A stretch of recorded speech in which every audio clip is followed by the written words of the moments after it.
in costs, 2% savings as a result of some headcount reductions. I mean, that's pretty dramatic if you just look at the headcount savings. Now, the technology spend is huge, and it's projected to get even bigger. I think by 2030, there's an expectation using that same source that we cited earlier to be about $90 billion on spend in AI by 2030. So a lot more spending in terms of keeping up with the technology, but perhaps you could see savings in terms of headcount. Now, the key question is, are they doing enough right now to kind of upskill and train the current employees, or to look at the future potential of employees to fully take advantage of that? Also bullish for the AI sector if you get that kind of CapEx spending over the next few years. Leslie, thank you. Really interesting read on how banks are using AI. A record-breaking turnout at the box office this weekend, driven by two key films. We'll talk about whether the movie rebound can last after a quick break. And then as we head out, check out some of the names hitting new 52-week highs, including today Booking Holdings, Philip Morris, GE Vernova. We've got a nice mix here of tech, cyclical, and defensive names. We'll be right back.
Welcome back. The North American box office seeing its best Memorial Day weekend ever. It bested a record that was set back in 2013. Julia Borston has a look at what drove the big turnout over the weekend. Julia. Well, David, two complimentary franchise films with strong critic and audience scores. Disney's live-action Lilo and Stitch, and from Paramount, Tom Cruise's final installment in the Mission Impossible franchise, together driving a record Memorial Day box office. This brings the year-to-date box office up 22% over last year, according to ComScore. Now, Disney's Lilo and Stitch appealed not just to families, but also to moviegoers who loved the 2002 original. 60% of ticket buyers for the film were neither parents nor kids. Meanwhile, Mission Impossible Final Reckoning brought in more than $200 million over the weekend, a franchise record with particularly strong performance at IMAX locations. B. Riley writing in an analyst note that the success of the Mission Lilo combo bodes well for IMAX, which it has a buy rating on, and others. Today, IMAX shares are up about 2%, Cinemark shares up some 3%, while shares of AMC Entertainment, which often trades as a meme stock, are up about 14%. Now, all of this does bode well for other big budget movies coming out this summer as well, including Disney's Fantastic Four, First Steps, Warner Brothers' Superman, and Universal's Jurassic World Rebirth. Back over to you. Wow. I think it was just bad weather in the Northeast. No, I know people were really excited about these movies. So how long do we wait until they come out on streaming? What's the release window now? Well, what's interesting here is that the release windows had shrunk, but for the likes of Disney Plus, this is the kind of film that Disney wants to benefit from, not just in theaters, but also at home. So what Disney has seen historically is that when they have a big sequel come out, or in this case, a remake, then they also see a surge in viewing of the original. So it'll be a couple months now. Yeah, you look at like Tom Cruise's message on the heels of that franchise record. It's clear they're thinking about the exhibitors for now. There's no doubt about that, Julia. Thanks, Julia Borston, on the box office weekend. When we come back, the CEO of nuclear company Oklo, stock has more than doubled just this year. Company announcing a new deal this weekend to expand its global footprint. It all kicks off. Money Movers begins after this.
NBC Plus.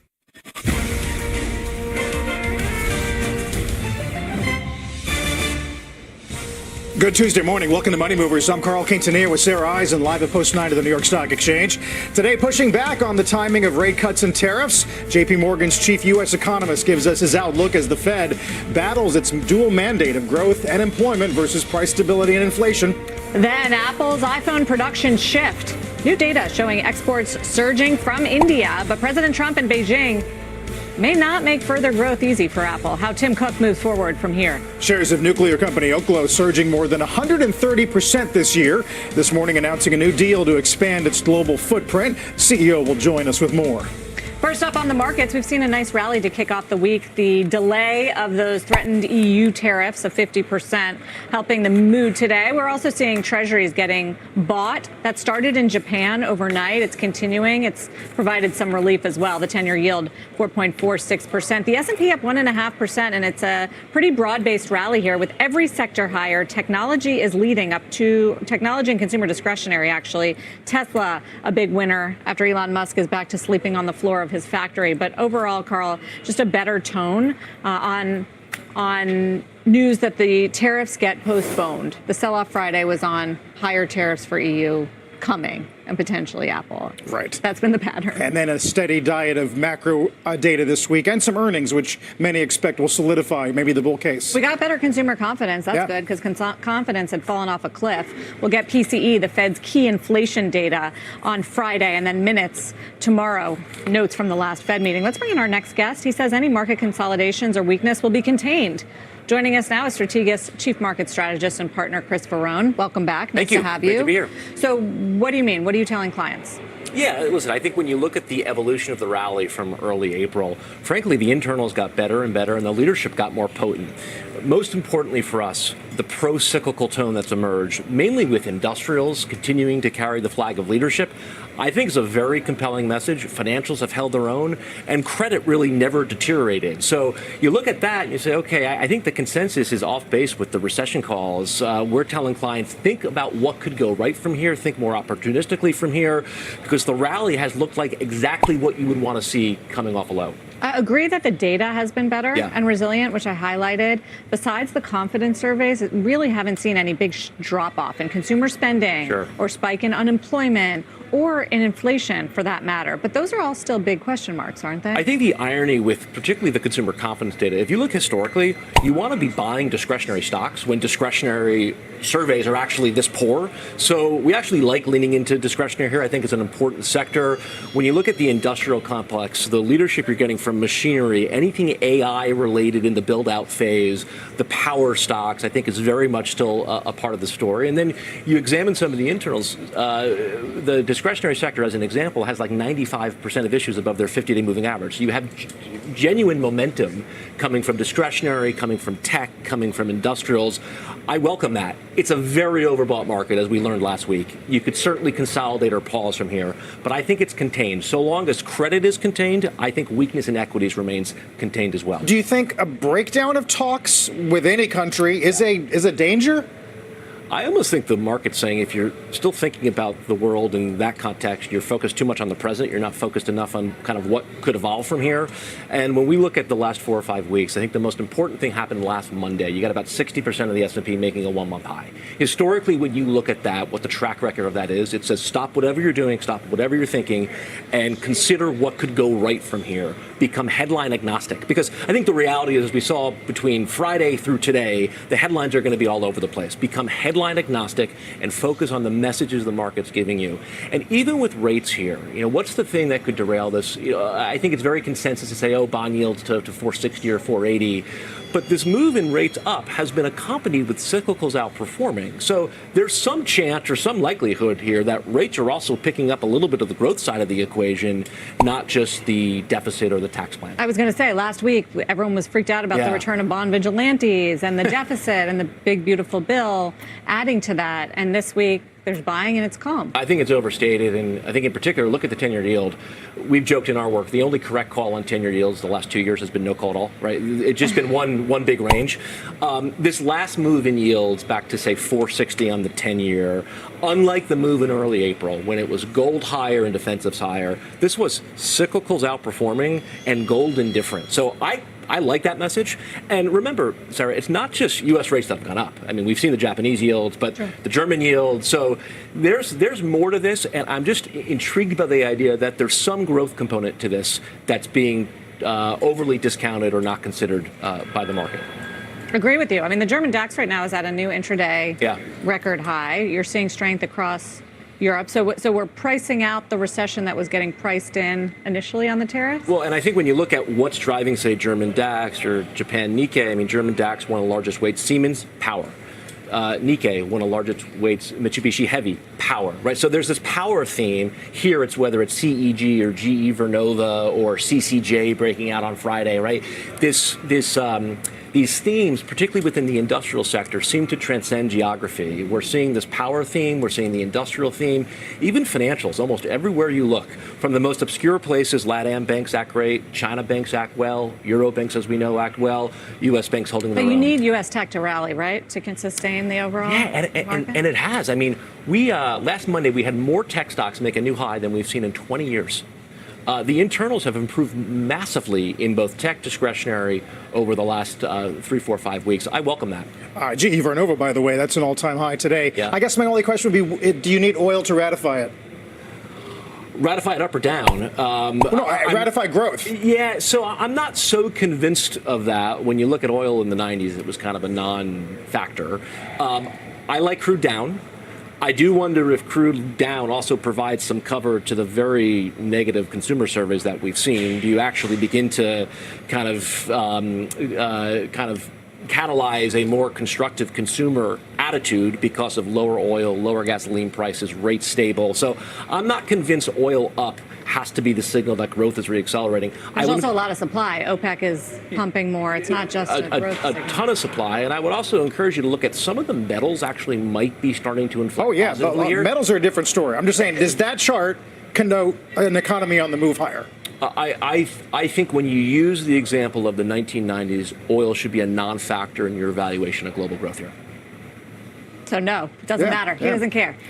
Chris, thank you. Always a pleasure. Really appreciate it. Thank you. Chris Verone from Strategas. Let's turn to Apple this morning. Some new data showing a surge in iPhone exports from India as the company looks to remake its supply chain. Our Steve Kovac's on that story today. Hey, Steve. Hey there, Carl. Yeah, we're going to be hearing a lot about this. And this data comes from Canalys, the research firm, showing India iPhone shipments to the U.S. up 76% year over year in April. That's to 3 million units. This is actually lower than the first 3 months of the year. They were shipping as much as 4 million a month from India to the U.S. That was, of course, getting ahead of the tariffs. We heard all those stories about cargo planes full of iPhones. Well, that's what you were saying there. But still, a very long way to go for Apple to get all of its U.S. production in India. Need to average at least 5 million a month or so to meet all that U.S. demand, between 60 and 65 million units each year. And then China shipments going the other way, down 76% to fewer than 1 million. I don't have to tell you why that's going on, but this is not what President Trump wants to see. Of course, on Friday morning, we got that threat from the president of 25% iPhone tariffs at the end of June. So the thing investors need to think about while looking at this, is this one of those taco trades again? That's Trump always chickens out, of course. We've been talking about all morning that Trump already backed off his EU tariff threat a little bit, by a few weeks at least. And there's already some exceptions for Apple last month, dodging those tariffs in China and India. But if none of that happens, will Apple be able to eat the cost? Now, keep in mind how most people buy their smartphones, guys. They either do payment plans or trade-ins or some mixture of the both. It's likely those extra costs will just be baked into your wireless carrier bill. Now, we already know what the cost of tariffs are going to be for June, in the June quarter, rather, for Apple. That's $900 million. They told investors that on earnings a few weeks ago. By the way, Wall Street Journal reported a few weeks ago as well, iPhone prices could go up in the fall, whether that's tariffs or they want to charge more for new technology. Either way, going to cost more in the fall. Meantime, Apple will continue to ramp up production in India. No indication so far that's going to happen in the U.S., but we have White House administration officials, from Treasury Secretary Scott Bessent to Kevin Hassett, on our air this morning, really trying to play down these Trump's threats. Hassett was saying they don't want to punish Apple for what it's doing in India, guys. So has there been any Tim Cook diplomacy? Do we know? All we know is he was in the Oval Office last week meeting with the president. The White House confirmed as much. nothing from Apple's side of things, but we know where the president stands on this, and we know where the other administration officials are. And the question is, it's kind of weird. Carl, I think I saw you posting about this today. It's interesting. The question is now, what can Tim Cook offer to the president in order to mitigate, this tension that's going on between them? But you do have the president here kind of dictating how Apple does business. There's got to be some way to make some part or something assembled in the U.S. I mean, Steve, I'm sure you read the Melius note today. Yeah. Maybe you commit to some additional Mac production, right? We've Sure. had people on here suggesting the final nail in even packaging in the U.S. might give you a symbolic move in the president's direction. Yeah, or put up a fake factory and start making, say, hey, look, these iPhones all of a sudden came from the United States. I don't know, but there are plenty, to your point, Sarah, there are plenty of suppliers. Corning is a really big one. The glass on your phone is made by Corning, which is in upstate New York. So, I mean, there are plenty of U.S. suppliers in here. It's just all assembled over in China. And we've talked so many times over the last few months during this conversation just how hard it is to move all those raw materials and so forth. The supply chain is set up so nicely to get those phones out there efficiently. Moving it over, not only is it going to be enormously expensive, it's going to take time just to start that, guys. Right. I don't know if they can make the Cybertruck in the U.S. Can't they make something? You're A little really into making cars and making phones. Are Totally different I guess not. processes. And I by know the way, nothing about no making robots cars. making those. Steve, Clearly. thanks. Steve Kovac. When we come back, we're going to go live to Beijing, speaking of which, with an inside look at how Chinese factories are faring during this current 90-day pause. Suppliers looking for new customers outside of giants like Walmart and Amazon when Money Movers continues.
Welcome back. Chinese factories racing to get products out before that 90-day tariff pause expires with the U.S. Our Eunice Yoon got an inside look at how one factory is changing its strategy amid the ongoing trade war. Have a look. Factory in the port city of Ningbo. 100% of its products have been selling in the U.S. on Amazon and other retailers. The company says that it's feeling relieved about the U.S.-China tariff truce, but it's hardly business as usual. Like many other Chinese factories, this maker of outdoor gear and other items has been holding inventory for its U.S. customers, who stopped shipments when President Trump hit China with 145% tariffs in April. Boxes are piled up next to production lines, which the company says is not normal practice. These boxes have been here since January. They were supposed to ship out in April. For now, most of this factory's clients are trying to rush backlogged orders to the United States during this 90-day pause in the trade war. But some may face delays because of a lack of space on container ships, since so many suppliers here are doing the same thing. The factory says that it's responsible for all the costs until its products reach that port. Everything else beyond that, it says, is paid for by U.S. importers as well as other American companies, including the tariffs. For its future, in April, this factory started shipping to new customers outside of the United States. This area used to be packed with boat awnings that would go to the United States, but all of those headed to Europe. Unlike the American versions, these European ones, which will be used on lakes rather than the ocean, don't have a protective coating for salt water. Redesigns by a Chinese factory, unsure of what comes next. Tariff issues have become so sensitive here in China that the company that we visited didn't want to be named in that report, and the factory managers didn't want to be interviewed on camera. Guys? Not a surprise, but really brings to life some of the export data we got last month, Eunice. Thank you, Eunice Yoon in Beijing. Let's stay on that U.S.-China trade war and bring in Bridgepark Advisors founder and former Undersecretary for Commerce for International Trade, Stefan Seelig, joins us here at Post 9. It's great to see you. Thanks for coming back. Sarah, thanks for having me back. Does that report sort of make sense? Are there enough other markets for their exports to make up for the losses here? Well, the U.S. represents something like 15% of China's exports, so we're a big, important market for them, but we're not the be-all and end-all. And frankly, they've had a preview and prepared for this trade war. They lived through Trump 1, and they had 4 years to get organized. And the one thing I can tell you in my experience is the Chinese do just that. And they have explored and gotten ready to sell to other export markets, so I think they are, in fact, prepared. So where would any urgency on talks come from? Well, I think the urgency that the president is going to face is in the markets. And we saw with the 145% tariffs what's happened. You guys chronicled it closely in the equity markets, the currency markets, the bond markets. And that is going to, I think, be a constraint on his behavior, and clearly was backing off those 145% tariffs after just 39 days. You don't think what's happening even now with these higher tariff rates, even before the delay runs out for even higher tariff rates, is hurting China's economy and its factories and potentially jobs? Well, I guess the question is, Sarah, for sure. I mean, this is going to slow our economy. It's going to slow theirs. The question I would have is who is going to be more resilient, and what leverage do we have, and what leverage do they have? And I don't think you don't buy the Scott Bessent argument that the deficit country gets hurt more. That's China. Over what period of time? And the question I would have for the secretary is, what is the Chinese resiliency to that amount of pain? Do they have the cultural ability, the political ability, the media ability to actually withstand that pain much more easily than we do? My fear would be that even if the president and the administration is right, that we're going to run out of time, and there's going to be a midterm election, shelves will be empty, prices are going to go up, and whether or not the pain will ultimately be greater for the Chinese, it will come to us, and the political outcome of that will be much different for us than it would be for them. Meantime, there's the EU, which the secretary has long talked about a collective action problem. You do agree with him there, yes? That the EU has a collective action problem in dealing with us. For sure. And so, the Trump administration, obviously, or the president, sent in a scud with the 50% tariffs a few days ago. Clearly, he's backed off of that. I don't think the market thought that was particularly serious, but this is going to be a long, complicated process, just like it's going to be with China. So the fact is that it took the president 18 months in the first administration to negotiate the USMCA between 3 countries. There are 27 member states in the EU. That is just not going to get done overnight. Those member states all have different economies and different politics, and that is going to be complex. It is going to be complex to deal with these problems from China. It is not just about how much they buy from us and we sell to them. It is about all of those non-market issues, the subsidies, the state policies that are at the heart of their economy.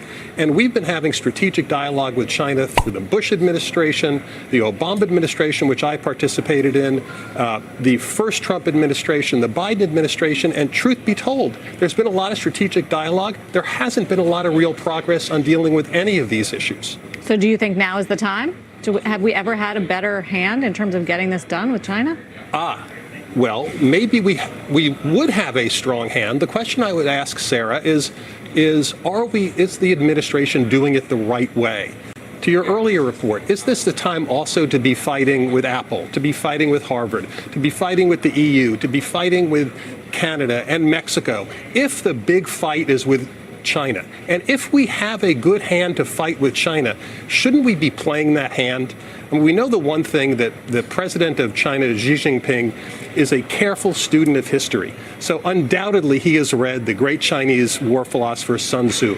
Sun Tzu teaches you in war to pick your spots and not spread yourself too thin in battle. And I think that's exactly what we're seeing happening here. And I think it will disadvantage us versus the outcome we possibly could achieve with China. I mean, we're only halfway through the Navarro 90 deals in 90 days statement, right? We're on like day 45. Was the market ever wise to take that comment seriously? Look, I don't think most economists share Peter Navarro's view about the benefits of trade.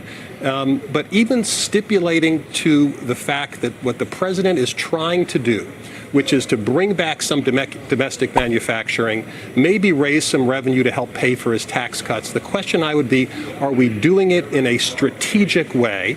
Or has their behavior so far seemed highly improvisational and not strategic and kind of figuring it out as we go along? Get it done either way, and it wasn't able to get done in all those previous administrations. Does it matter? What's the it? Is the it a phase 1 deal, Sarah? Concessions, fairer trade, better terms for our companies when we trade in places like China or Europe. Well, I think you have a shot with Europe and the UK and other Western countries that fundamentally have economies that are consistent and similar to ours.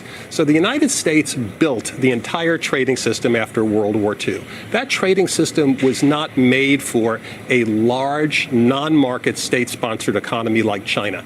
And that's why that negotiation is going to be so much more complex than the ones we have with individual countries, let alone the EU with 27 member states. Yeah, I mean, we helped them develop it, and now we kind of want it back. In a sense, yes? We made a bet, and this was both in Democratic and Republican administrations, that if China was let into the Western economies, that would create so much prosperity that they would also see the move light politically towards us. We got it half right. It created a ton of prosperity for China. They brought over 300 million people out of poverty in the country. But guess what? Certainly in the case since Xi Jinping has been in power, they moved in the other direction. And now we have to figure out what to do with it, because the trading system, the president and the administration is quite right, is broken. Now the question is not, is it broken, but how do we best fix it? We'll keep an eye on it as hopefully we'll get more talk soon. It's been a couple of weeks since Geneva. Stefan, thank you. Good to see you. Thanks for having me back, guys. Well, we did see a big beat on consumer confidence this morning, hitting its highest level since February. What does it say about the risk of recession? JP Morgan's chief U.S. economist with us when we come right back.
apply.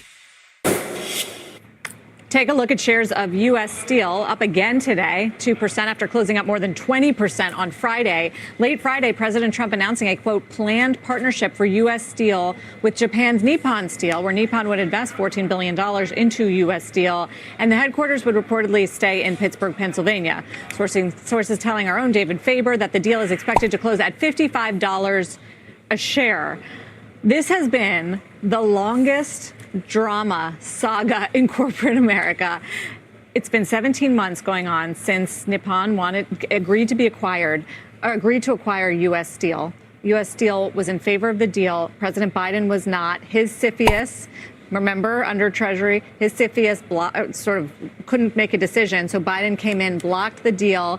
U.S. Steel challenged that. We spoke exclusively to the CEO around that time. He said, we're going to fight. We're going to try to get President Trump on board.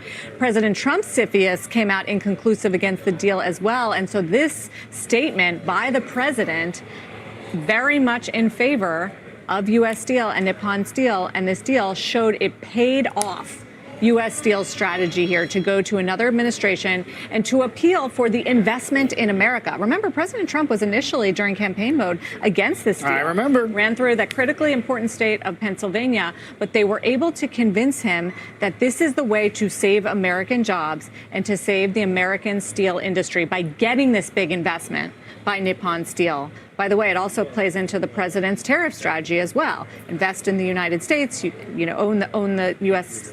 steel mills, and you won't have to pay the tariffs. So all around a win, except if you're, a Cleveland Cliffs, for instance, that wanted to go for it themselves. I do wonder if, Japan's still asking for the auto tariffs to be rolled off as part of any kind of new trade agreement. Is this some sort of carrot for them not to, say, have the 25% completely erased? I think it's been looked at as a different sort of deal, specifically around U.S. Steel, but we know that it's starting to hit Japan, the tariffs, and that they are in first in line. We hear about it from the Treasury Secretary and from Pina Navarro that those talks are ongoing and potentially could be in more advanced stages. Japan's an important trading partner, so clearly they would want to see those tariffs lifted. But this is a win, I think, on the Japanese side and on the U.S. side, if you believe, like a lot of folks, even that worked at U.S. Steel did, not necessarily the union, but some of the local plants, that it would be better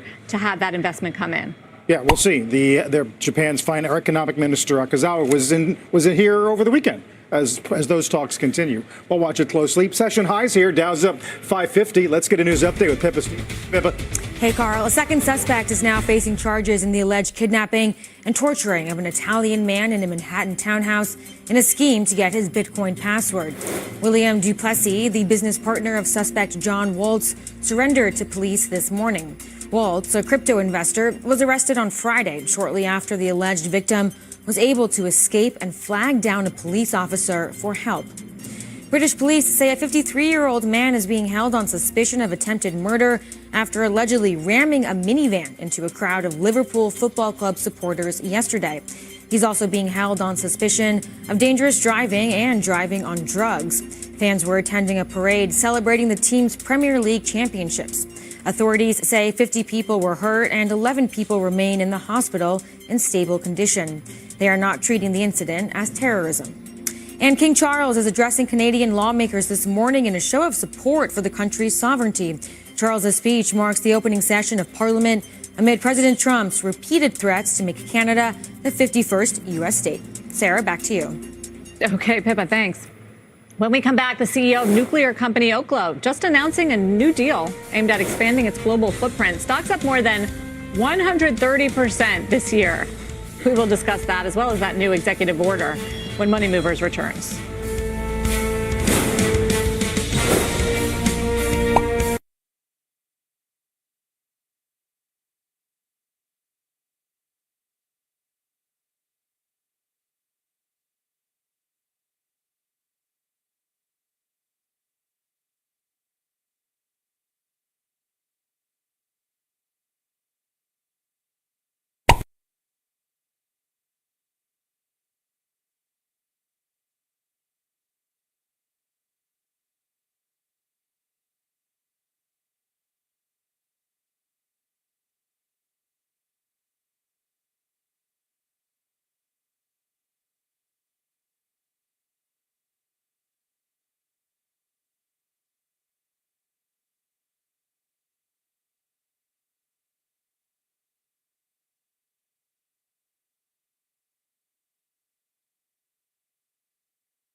itself today.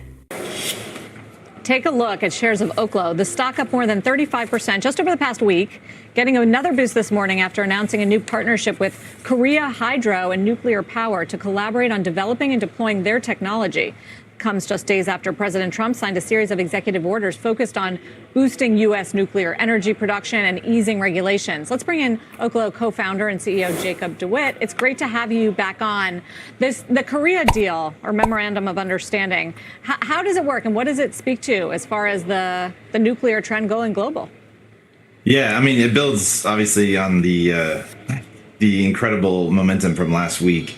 Having the president sign forward very significant executive orders shows a pretty clear commitment of moving forward, sort of these policy ideas and environment to make it so that nuclear is really going to be inevitable here in the near future. And the partnership we announced with KHNP was pretty exciting for us. They are, I would argue, without doubt, the premier nuclear constructor in the world. They've been building nuclear power plants continuously since the 1970s, early 1970s, and have a phenomenal track record of delivering on time and on budget. So being able to partner up with them and explore ways to actually be able to work together to bring them in as a partner for deployment both abroad as well as bring their expertise and experience sets domestically into the U.S., it's going to be pretty accelerative to us. So we're pretty excited about it. So there's a lot of exciting things happening. The demand is there. Clearly, the regulations are easing. It's falling in your favor. What is the timeline at this point for you to actually build and scale your nuclear footprint? Yeah, I mean, this is one of the really exciting things that's come out right from the executive orders is setting some pretty bold views and visions and goals. I think one of the things people sometimes forget, and nuclear really has fallen into this, is, oh, well, it has to take this long and take this much time and do this. It really doesn't necessarily. And if we don't put aggressive goals out there that then are supported by major policy, sort of support mechanisms behind them, all of a sudden things become possible that may not have been at all before. And clearly this president's pretty interested in energy dominance. Big kudos to Secretary Burgum, Secretary Wright, and the president for the National Energy Dominance Council coming together and saying we're going to lead on all things energy in this country and creating an environment that makes it possible to think even more boldly than what we're aiming for, which is a late 27, early 28 for our first plant. We'll see. The executive orders obviously are fresh. That opens the door to do some things a little bit differently and in new ways, perhaps. So we're evaluating those and those impacts. But it's possible there could be some things that either help firm up those timelines or even move them forward, which would be pretty amazing. Jacob, where do you think public opinion stands right now? And I wonder if you think people who would have already been skeptical are more skeptical because of what's happened regarding some of the agencies, headcount reduction, regulatory oversight perhaps being lessened out of Washington. Yeah, it's an interesting question. I mean, I think, look, you've seen this have massive broad public support. I think people see the value of nuclear being a clean energy sort of bedrock, and being something that supports grid reliability and power energy affordability. Big challenges that a lot of people have seen sort of the pinch of the last few years, unfortunately. And so, we see that being pretty prominent. You couple in then this big drive to bring back American jobs, to try to lead in AI. All of that's going to require significant, frankly, nuclear footprint in the country, and people see that increasingly. Also, people are getting more and more comfortable, right, with the technology. So I think you see a significant amount of support there. I also think it's really important to highlight the bipartisan level of support on this topic. Since President Bush, W. Bush, through President Obama, President Trump, President Biden, President Trump again, there's been this escalation in support of nuclear. And just last year, under President Biden, a Democratic Senate and a Republican House passed a sweeping regulatory modernization bill called the Advance Act that then now this president has come in and leveled up further and opening more apertures in the government. And so what I really appreciate is there's kind of an iterative nature in the policy landscape to drive these things forward. Per your question, though, I think this is actually a big opportunity to sort of align and bring in more modern ways to look at the actual sort of risks and hazards of frankly, nuclear technology deployment in a way that's more focused on the actual first principles and the technology and not just the administrative and procedural aspects. Those things can be significantly accelerative. And we've already seen what's happened under this administration, just thinking aggressively on sort of how we can do permitting in a more efficient way. Look, we still have the regulations. We still have those requirements to meet. Now it's just opening ways to meet them and show you're meeting them and get the agencies to support that in a more, frankly, time-efficient manner. So we shouldn't be alarmed that deregulation all of a sudden is happening in this industry that we were once very scared of and afraid to even build again in this country. Not at all. Not only that, like the industry self-regulation approach is honestly the strictest there are, and it's because this technology has inherently amazing safety characteristics and features, but we have to do it intentionally and deliberately. And the regulatory requirements are there, and those aren't being changed. It's really about how we actually execute on those. I mean, the amount of time spent on discussing things like, how long does it take to put a nuclear plant where there already was a nuclear plant? That doesn't seem like that should be a massive hurdle to get through from a regulatory process. But from the actual procedural requirements and processes that are just antiquated and out of date, these should provide some pretty significant both impetus as well as cover to say, no, let's think about these things from first principles. If anything, I think this is actually going to unlock better, smarter regulatory mindsets to focus on the things that matter and not get caught up in the things that don't matter as much but are stuck in the past, if that makes sense. It does. Jacob, thank you very much for talking us through all that. We appreciate it. I know it's an exciting time for you. Jacob DeWitt, the CEO of Oklo, with stock jumped even more during that interview, up now more than 8%. I think the market liked the sound of potentially accelerated timeline here, given some of these very friendly regulations coming out. And also, Chris Wright, the energy secretary, was on the board of this company. Yes, he was. Probably helpful. Yes. When we come back, the Fed's battle between growth and inflation. JP Morgan's chief U.S. economist on the other side of this break, pushing back the timing of rate cuts. Don't go anywhere.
Welcome back. Some new consumer confidence data out this morning, coming in at the highest level since February. Let's bring in JP Morgan's chief U.S. economist, Mike Feroli, talk about some of the macro backdrop. Morning, Mike. Good to have you. Good morning.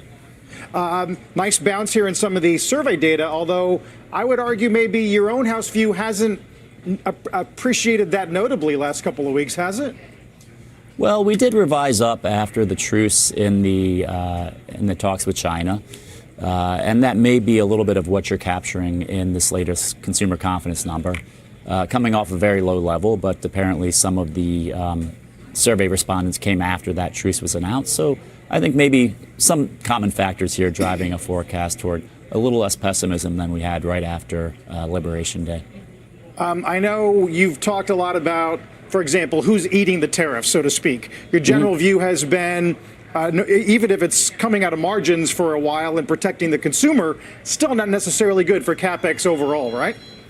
Well, you know, I think over time you'll probably see more of that passed on to consumers. I think, you know, that might be with a lag of 2 or 3 months. So I wouldn't expect to see it in the April or May inflation reports. But I think as we get into the summer, you may see more of that pushed onto the consumer. And then for CapEx, I think, you know, the problem there is the uncertainty in policy that these negotiations are generating, and that alone is a reason for businesses to hold off on big capital projects. And you're seeing that so far in survey data. I think it's probably a little too soon to expect to see that in the hard data. That may take, you know, a couple months for that to actually bear out in the actual data. So, as the economy starts to weaken, in your prediction toward the end of the year, you also expect, it sounds like, inflation to pick up a little bit. So where does that leave the Fed? Well, it leaves them in a tough spot. Higher inflation and lower growth is a challenging dilemma for the Fed. We still think they are able to ease rates by the end of the year, under the assumption that, as I mentioned earlier, that the worst of the impact on higher consumer prices is mostly felt over the summer, and that by the time you get to year end, maybe you're seeing the light at the end of the tunnel. But that at that time, you're also seeing some of the weakness that we expect in CapEx also manifesting itself in slower hiring. And I think in that case, the Fed would pivot toward their employment mandate, assuming, again, that inflation and the inflation backdrop looks like it's, you know, improving by that time. Again, a lot of assumptions going into that. I think the only thing we can say right now is that for the next 3 to 4 months, the Fed feels pretty comfortable, and they've been signaling this pretty consistently, that they just want to be on hold and get a little more sense of what the tariffs are doing to the economy and to the prices and to the labor market. And at this point, you are assuming they will do damage by the end of the year, but not recession? Yeah, we think we skirt recession, though obviously recession odds are pretty elevated in a time like this. But, you know, again, we did have a pretty significant dialing back of the average effective tariff rate 2 weeks ago. And we are getting some buffers here in terms of lower energy prices, perhaps a little bit of fiscal support as well. So we think, all in all, we can avoid recession, but, you know, the coast isn't entirely clear in terms of avoiding a downturn. We're getting a little relief on the long end of rates around the world today, Mike, but I wonder if last week you were moved by this notion that the vigilantes, maybe not boycotting some treasuries, were definitely saying pay up a little bit. Yeah, look, I mean, you know, the textbook would say when you have larger deficits, you have crowding out, which manifests itself in higher interest rates. And so I don't think this is anything out of the sorts of what we would expect. So it is an offset. As I said, we may be getting a little bit of fiscal support in form of lower taxes, maybe higher defense spending. But you are getting an offset in higher rates, and that's going to keep the housing market depressed, which we have seen. You know, we saw that last week in the existing home sales numbers, and you know, with this rate backdrop, I don't think there's any reason to be optimistic about housing bouncing in the next 3 to 6 months. Right. Yeah, April was tough on existing, that's for sure, going back one of the worst Aprils in several years. Mike, we'll watch for signs of further, at least deals or memorandums of understanding in the coming days. Good to see you. Thank you. Too. Mike Feroli. Up next, governments and nations trying to become the AI power brokers of the future. SoftBank's Masa-san reportedly floating a new proposal to help make that happen. New details after the break.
SoftBank's Masayoshi Son reportedly proposing a joint U.S.-Japan sovereign wealth fund to invest in tech, discussing the idea directly with Treasury Secretary Scott Bessent, according to the Financial Times.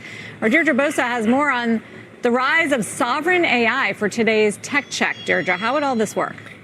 So let me tell you. So first of all, if this is true, though, we have to and he would be at the center of another big AI gamble. Now, a source familiar with those talks tells me that the story's overblown, but even if the fund doesn't materialize as reported, the idea speaks to a real shift that is underway. So instead of offering tax breaks and waiting for companies to build, this could be a blueprint for governments to take direct stakes in their AI futures, funding data centers, securing chips, compute capacity, exactly the kind of projects that NVIDIA sits at the center of. It also fits into this larger trend that is very much underway, and that is the rise of sovereign AI. From Saudi Arabia to the UAE, nations, they are racing to lock in access to American GPUs. In fact, this is Milius's AI chart of the week. Recent sovereign-led AI infrastructure announcements measured in gigawatts of AI compute. Now, together, they represent more than $500 billion in total addressable market, much of that going to NVIDIA, which Milius says proves that sovereign AI has risen from the ashes of the Biden AI diffusion rule. That's a policy that was aimed at slowing the global spread of advanced chips. Now, under Trump, that caution has turned to acceleration. Countries are now racing to scale up and buy in. Now, Jensen Huang in January, he compared sovereign AI to every country having their own telco. He said AI is going to be part of a national infrastructure the way that telco is part of national infrastructure, he told analysts. This policy, though, it does come with risk. We've talked about this before. NVIDIA's customer base, it's shifting from big tech to nation states. So bigger orders, but also pulling NVIDIA deeper into geopolitics. And we know how that has worked out in China. It could either be a massive tailwind and suddenly a massive liability. Now, under Trump, a containment strategy that's being replaced, as far as we can see now, by country deals that tie chip access to broader trade agreements. And that could open up new markets, but it also means that NVIDIA's revenue is increasingly dependent on political alignment. So, guys, the question going into earnings is, can NVIDIA keep growing if policy, not just demand, that is a key shift, if that decides where its chips are going to go? I wonder how big of a threat this is going to be tomorrow night when we get earnings, Dee. Yeah, I mean, Jensen Huang has talked a lot about this idea of sovereign AI. But remember, when that diffusion rule was first sort of scrapped by the Trump administration, a lot of Wall Street saw that as a bearish signal, right? Because it's a more complicated way of dishing out chips around the world. They don't just automatically go to our friends and allies anymore. You got to negotiate one by one. And so far, you know, with Saudi Arabia and UAE, that looks positive, especially because they have so much money to spend. But is that trend going to continue to be the case? That's a key question. But back to the sovereign wealth fund. How does that work? Because the U.S. at this point, I mean, we have all these great technology companies with orders coming from around the world. But how does the U.S. share in that fortune? It's a pretty unusual strategy, but the idea, at least on the Japan side, would sort of calm some of those political tensions and have a way for them to buy in American technology. You're exactly right, Sarah. That's what everyone wants access to. A source tells me that this is overblown, that it's not really happening, but the idea of it really represents how eager countries like Japan are to get their hands on that technology. The FT reported that it could be massive, as much as $300 billion. And eventually you can let other LPs get into that and sort of split the profits and the returns between Japan and the U.S. But, you know, it is a really complicated, unprecedented idea that also kind of defeats the idea of a sovereign wealth fund if you're going to split it between two nations. But is anyone better positioned to advocate for it in Japan other than Masa-san? Great point. And it's only an idea that could come from Masayoshi-san, right? Something as ambitious and unusual as this. Yep, he was there with President Trump very early on, announcing investment one of the first, doubling his last investment in the last administration. Thank you, Deirdre. Deirdre Bosa. Between that, the Japan trade talks, now the president greenlighting the Nippon Steel partnership or deal investment in the U.S. Things are looking up, at least from that perspective, on the trading relationship. Yeah, all of those headlines feeding the notion that there could be some progress in some of these trade talks. Not a surprise then that we're at session highs. Dow's up almost 600 points, back to 5,900. Not that far below the levels that we were topping out at on the 19th or so of May? We've got yields a little bit more under control. Last week they were flaring up on concerns about deficits. Today there's buying of treasuries. Let's see what we get in terms of the data. We've got Fed minutes on Wednesday. We've got PCE on Friday. So far, though, nice to see a boost in consumer confidence after the trade truce between the U.S. and China. That's what we got this morning. And certainly helping. And not to mention Okta and a bunch of earnings as we work our way. Dell, NVIDIA, of course, Costco. Throughout the week. Yeah, Costco. Let's get to the judge. All right, guys, thanks so much. Welcome to the Halftime Report. I'm Scott Wapner, front and center this hour. This big day for stocks. The president once again backs away from a tariff threat. We will discuss and debate what all of it means for the markets. Joining me for the hour, Josh Brown, Joe Terranova, Shannon Sakosha, and Jim Lebenthal. We will check the markets. Guys, just told you we're pretty much highs of the day, almost 600 on the Dow. NASDAQ's having a biggie. S&P back above 5,900 as well. Joe, we said at the time of that tirade that the market didn't really believe that it was going to happen. Many of the notes that came out that day says it was the words they used to describe the threat, things like preposterous, the idea that you're going to get 50% tariffs on the EU. Now, you still may, but you're off the hook for another month. And that's all the market needs. I think the market is actually becoming desensitized to all of this tariff negotiation. It feels like it's trying to. Yeah, but I think we're allowing for other things that are positive fundamental conditions to step forward, such as since Thursday morning at 8:30, you've seen a retreat of nearly 18 basis points for a 30-year Treasury, 15 basis points for a 10-year Treasury. Last night we heard from Japan that they might be adjusting the debt issuance. So last week I was kind of advising everyone, let's rely on the technical formation. You still have from 2 weeks ago a price gap in the S&P 500 from 5,700 to 5,750. We didn't break below that. That keeps in place the near-term momentum that allows for a potential run towards the all-time highs. Now, I don't know what happens when you go beyond the all-time highs. It could be a bull trap. I'm not sure that you break out from there, but it does feel to me like technically we are pointing towards that all-time high. Shannon, it looked like almost a formality when the China tariffs were rolled back that we were going to get that all-time high. We're like 4% away at that moment. Most people on this desk, most that I talked to said, yeah, I mean, what's going to stop stocks from going to an all-time high? Then we got the posts that morning of the 50% on the EU, the 25% on Apple, and the market's like, well, here we go again.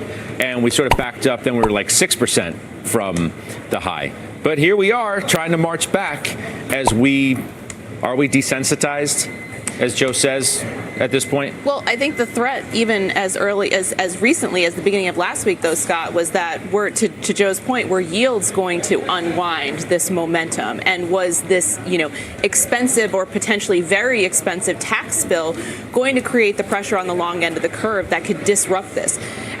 I don't know if we're desensitized. I think what we are is that we're being much more prescriptive and thoughtful about tariff impacts at the individual company level, which frankly is what's critical in this environment. If you're looking at fundamentals, and then you're also looking at, Scott, you're looking at this scenario in which a lot of the more pro-business catalysts that people were really looking at as coming to fruition in the second half of this year and into 2026, those are starting to be incorporated into earnings expectations now. So, you've taken your sort of one-time hit, and everybody from the White House to the Fed has said it's probably this transitory one-time hit from tariffs. You've incorporated that into your guidance, and now, unlike what we were talking about maybe that first week of April, this perhaps is not going to be the derailing of the economy. And so therefore, we're back into this mode of looking at the potential for all-time highs. I was asked last week, interestingly, if I felt we were going back to the lows if we saw a 10-year above 5%.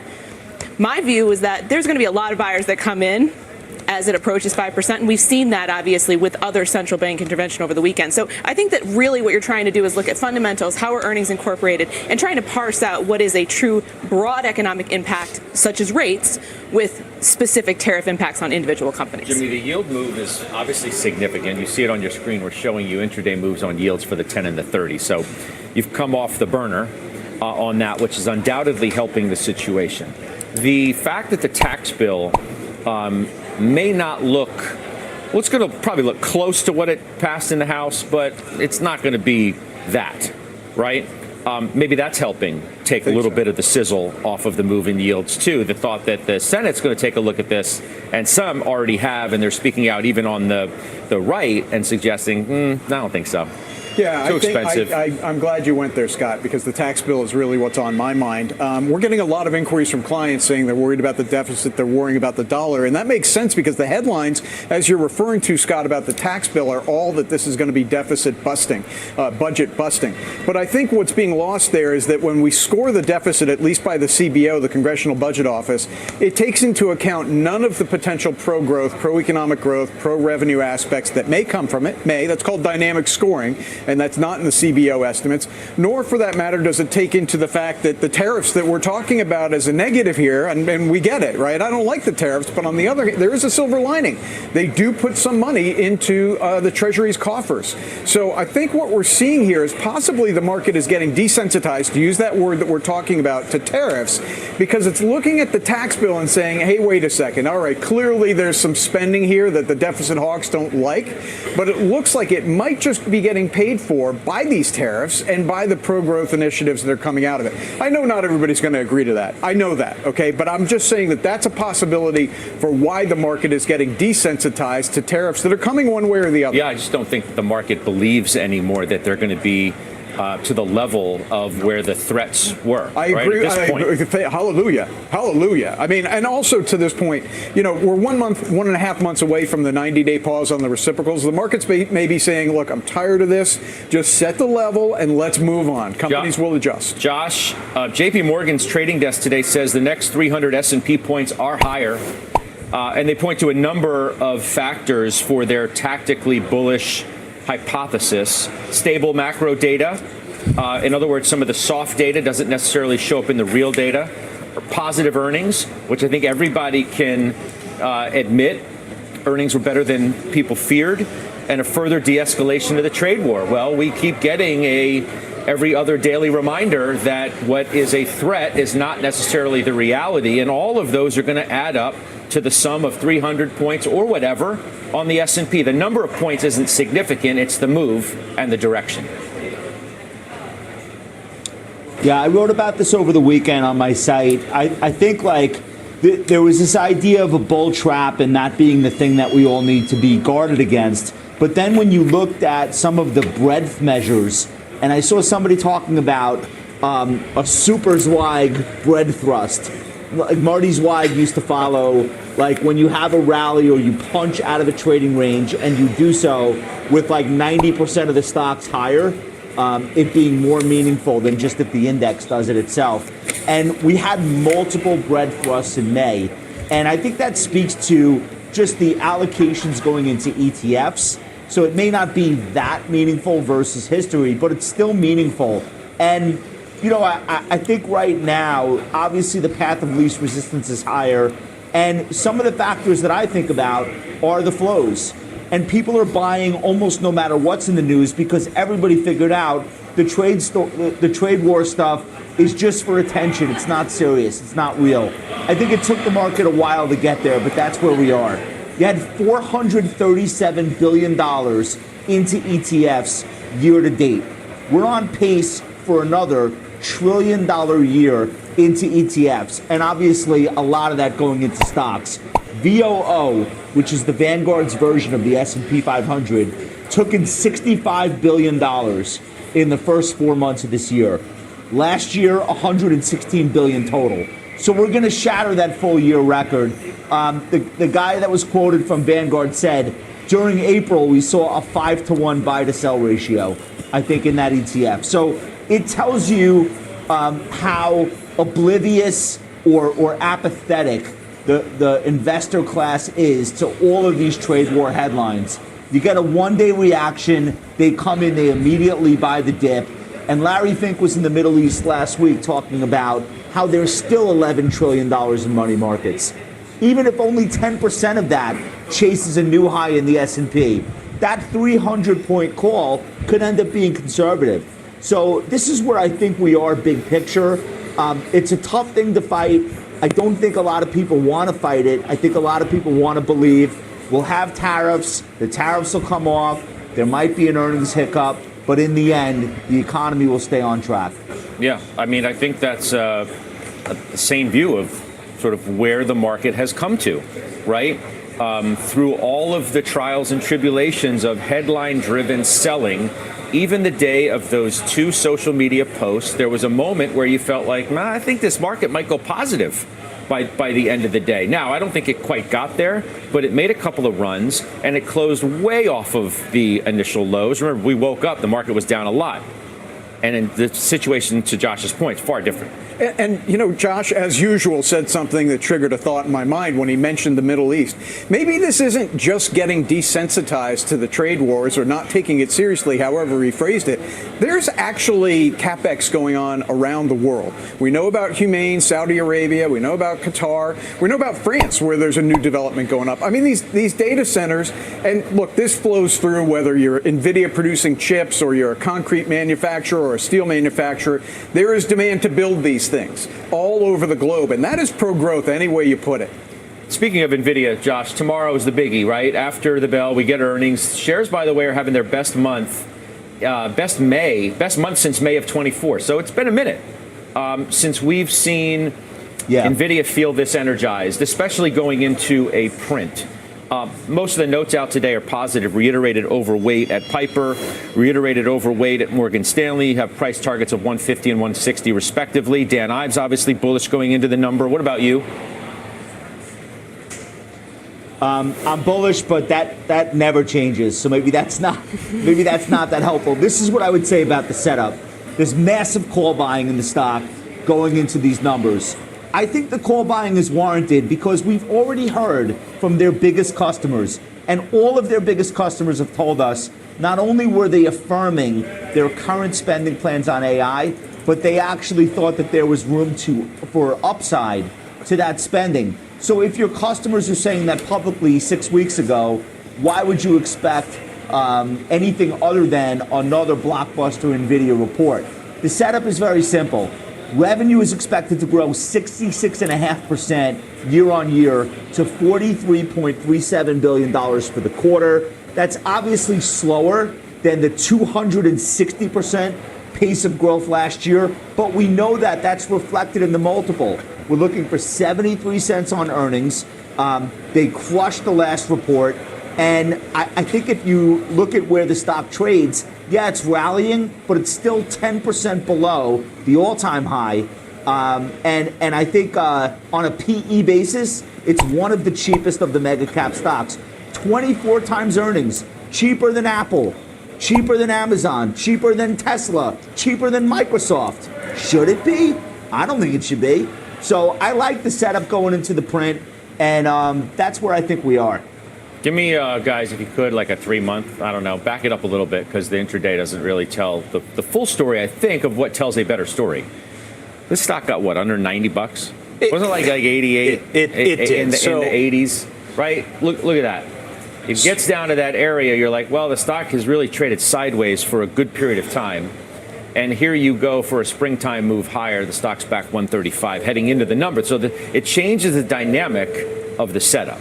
So, like Josh, I think the setup is a bullish one. I actually think the January 7th intraday high at 153.13 could be in play after earnings. But like Josh, if there's a miss, and I could be wrong, we're human beings, we could be wrong on this, my bullishness is not going to change because the stock would move lower, and I still see tremendous amount of positive fundamentals surrounding the stock. If you pull the lens back 11 months, the stock has basically been in a very big trading range. I think if you go back to the end of June last year, you're talking about maybe it's up 2%.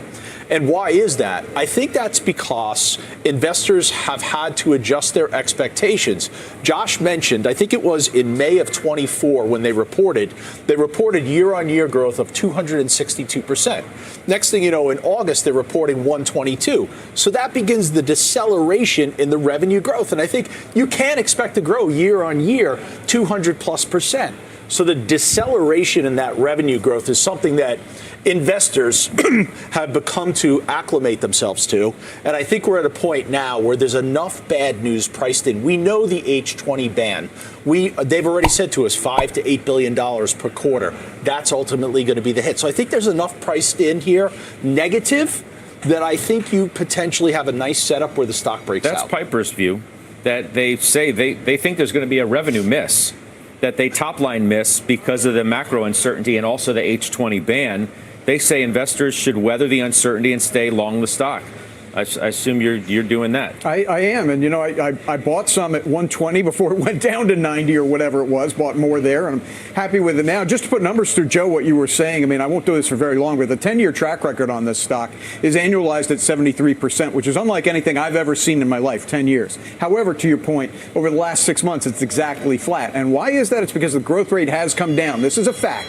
If you look at FactSet, which is my data source, this 6 months ago, you were looking at 40% projected earnings. Now it's 14%. But that's okay. I'm not looking at NVIDIA and saying we're going to get 70% returns from here. But can you get double what the S&P 500? If you got 15% over the next 12 months on a stock of this size, frankly, you should be happy with it. And I would be happy with it. And I'll bet there's a little overshoot to that. But to the Piper Sandler note, sure, there could be a little miss here. I don't think the key thing here is the demand is there. This is what I was talking about with Humane in Saudi Arabia, the France data center, which is going to be the biggest in Europe. These things are going up all over the place. People who are choosing whether or not they want to buy NVIDIA are not making that choice on an absolute basis, like NVIDIA versus nothing. It's NVIDIA versus the field. What is the field? Apple, right now, trades at a 31 times trailing PE. It sells at 30 times price to free cash flow. NVIDIA is probably going to outgrow Apple, maybe not in every single quarter over the next 3 to 5 years, but probably over the period. I think most reasonable people would say that that's what the expectation is.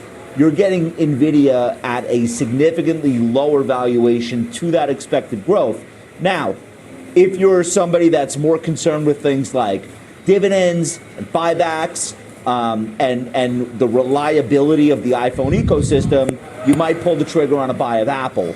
If you're somebody that's looking more for bang for your buck on the AI trade, you're buying NVIDIA. And if you get an adverse reaction, by the way, earnings were unbelievable last time they reported. The stock fell 8.5% the next day. That's a gift. If that's what ends up happening here, there's a top line miss because of global macro, and you can scoop this thing up down almost 10% the next day. I feel like that's what you want if you're an investor. These things have been similar, Apple and NVIDIA, really in market cap size only of late. No, you right. The $3 trillion. NVIDIA had become the biggest, eclipsing Apple. But the recent trajectory of the stock, as we just showed on that chart, is like no contest. Speaking of, Apple's trying to break an 8-day losing streak. It's the worst since January of 22. I know everybody owns that. Morgan Stanley's Woodring. Eric Woodring's out defending it today. 235 is the price target. We'll see what happens with the 25% tariff. Melius Research defending that name too. I should also mention that the chips, it's not just an NVIDIA story today. It's the chips in general. The SOX is trying to break a 7-day losing streak. And you did have a call today on Applied Materials, Joe, which you own, which Oppenheimer says sell. No, I'm not sure you want to sell these semi-equipment names. I think the semi-equipment names is where you're actually seeing the biggest recovery in terms of price. They say, though, that the momentum's poor, which you look at more than anything else. The momentum, when you pull the lens back on momentum for the semis, it looks poor over a 12-month period. The point of emphasis on that is just the simple fact that the SMH, I believe, is down 2% over the last 52 weeks. And you've got the SMH, which is actually higher by 20+% over the last 52 weeks. But in the near term, when you're looking at the last 6 weeks, semiconductors are beginning to have a little bit of that recovery, that price rebound. And the area that it's really strongest in, besides NVIDIA, is a lot of the semi-equipment names. So it is KLA Corp, it is Lam Research, it is Applied Material. I actually like Lam Research, which we don't own, the best of the names that I have mentioned. But semis right now are, without question, experiencing mean reversion. in particular to the software industry. May's been a good month for tech, as everybody knows, especially in the mega cap universe. Alphabet has been, it's up 8%. Anybody would take 8%, be like, oh, I'll take that at the beginning of the month. But then you compare it to the 24% of NVIDIA, the 16 of Meta and Microsoft, and even the 11 of Amazon, and you're like, well, what's going on with this name? We had the questions about search. Market share drops. Stock had rallied from that day of the Eddie Q sell-off, 15% back. Right? You said you were staying with it. Now you've added more. Yeah, it probably doesn't surprise anyone the way I've spoken about it. Look, it has become a battleground stock. I'm surprised it's become such a battleground stock, but I understand why, given the questions that you just listed out, Scott. And I'm clearly answering that I think they're going to meet the competitive threat, that I think they have the intellectual chops with which to do so. And relative to the performance or the relative performance, I see that as an opportunity. I'm very happy with my Amazon, very happy with my NVIDIA doing what it's doing right now. And I see the opportunity to add to Alphabet, particularly after the development conference last week, where they're really showing their capabilities. At this multiple, roughly 17 times forward earnings, I could be wrong, but I'm not sure how much downside there is, famous last words, if I am wrong. Tesla's a big winner today, too, worth noting. Elon Musk posting over the weekend, back to spending 24/7 at work and sleeping in conference server factory rooms. Goes on to have a little more to say there, as you know, about technologies rolling out and the like. Sleeping in the office, though, Joe, doesn't make people like your brand better, necessarily. And from CNBC, we have sales plunging in Europe 49% on brand damage and rising competition. But there's been a sizable amount, I think everybody can intellectually admit, there's been brand damage caused by Musk. Sure. And the degree to which they can recover, if they can, remains the most reasonable question to entertain. I agree with that, but as a shareholder, at least you have comfort that he is at least acknowledging that he needs to be there. He needs to resolve some of the challenges that they have in front of him, and he needs to stimulate the growth once again. Whether it's autonomous or whatever that growth engine is ultimately going to be, he has to step forth and really initiate that innovation in a meaningful way. But there is challenges. Let's not lose sight of the fact that the stock is still down on the year, somewhere around 14 or 15% as we come on the show. So he's got that headline risk. And I have to tell you, you mentioned Apple, and we touched on it briefly. I think Apple has headline risk as well. Because remember, Jensen Huang was in the Middle East. Tim Cook was not in the Middle East. Tim Cook has unrealistic expectations for him right now in terms of production here in the United States. All right, headline risk. The last stock we do in our A block today is about headline risk, at least today. It's Cleveland Cliffs. It's down 5%, or at least it was the last time I checked. The odd man out, it would seem, in the U.S. Steel Nippon deal, it's a $6 stock. Let's see Cliffs, please. It's down 23%. In a month, it's down 35% year to date. I made a note, obviously, next to Jim owns Cliffs. Yep. Why? With many question marks next to it. Yeah. Other than not wanting to make the CEO mad at you for selling it, no, literally, why do you own this stock? Well, basically because I think it's undervalued, and I think now there's a little bit of a theme on the desk. I'm not walking away from this, believe me, all right? But there's a theme on the desk. I get the amount of social media posts regarding this name and you on a day like this.